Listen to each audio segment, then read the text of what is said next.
Kitchen అమ్మమ్మకి తిరిగి స్వాగతం. ఈరోజు మనం చేసుకోబోయే రెసిపీ గులాబ్ జామున్. గులాబ్ జామున్ మనము బ్రెడ్తో చేస్తున్నాము. బ్రెడ్ అండ్ పాల పొడి యూస్ చేసి చేస్తున్నాము. ఇది నేను ఎలా చేశానో మీకు చూపిస్తాను రండి. ఇది చాలా సాఫ్ట్గా తినడానికి ఎంతో రుచిగా ఉంటుంది. దీనికి కావాల్సింది ఒక 6 బ్రెడ్ ముక్కలు, చుట్టూ ఉన్న బ్రౌన్ కలర్ పార్ట్ని కట్ చేయాలి.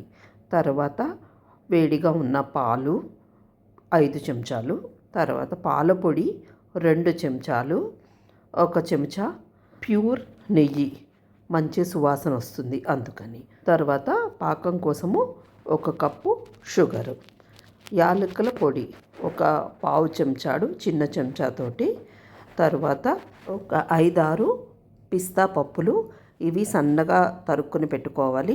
అలాగే 5-6 బాదం పప్పులు, వీటిని కూడా సన్నగా తరిగేసుకుని పక్కన పెట్టుకోవాలి.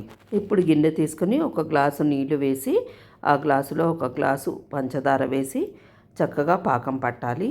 దీంట్లో యాలకుల పొడి వేసుకుని పక్కన పెట్టుకోవాలి. తర్వాత బ్రెడ్ ముక్కలన్నిటినీ ఇలా తుంచేసుకుని దాంట్లో పాల పొడి, పాలు, తర్వాత నెయ్యి వేసి ఇలా మెత్తగా ముద్దగా కలుపుకోవాలి. ఇది ఎంత స్మూత్గా ఉంటే మనకి స్వీటు అంత చాలా టేస్ట్గా వస్తుంది. వీటిల్ని గుండ్రటి ముద్దల్లాగా చేసుకొని చిన్న చిన్న బాల్స్ లాగా అన్నీ పక్కన పెట్టుకోవాలి.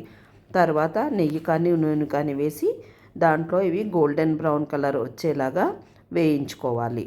అలా వేయించుకున్న వాటిలన్నిటినీ ముందుగా పక్కన ప్లేట్లో తీసి పెట్టుకుని, తర్వాత మనం ఇందాక చేసి పెట్టుకున్న పాకంలో ఇవి అన్నిటినీ వేసేసి 1 గంట పాటు పక్కన వదిలేస్తే చక్కగా స్మూత్గా మన గులాబ్ జాము రెడీ అయిపోతుంది. వీటిని సర్వ్ చేసే ముందు మనము పిస్తా పప్పుల్ని, బాదం పప్పుల్ని పైన వేసి చక్కగా డెకరేట్ చేసుకుని దాని మీద పాకం కూడా వేసుకుని సర్వ్ చేసుకుంటే చాలా టేస్టీగా ఉంటుంది.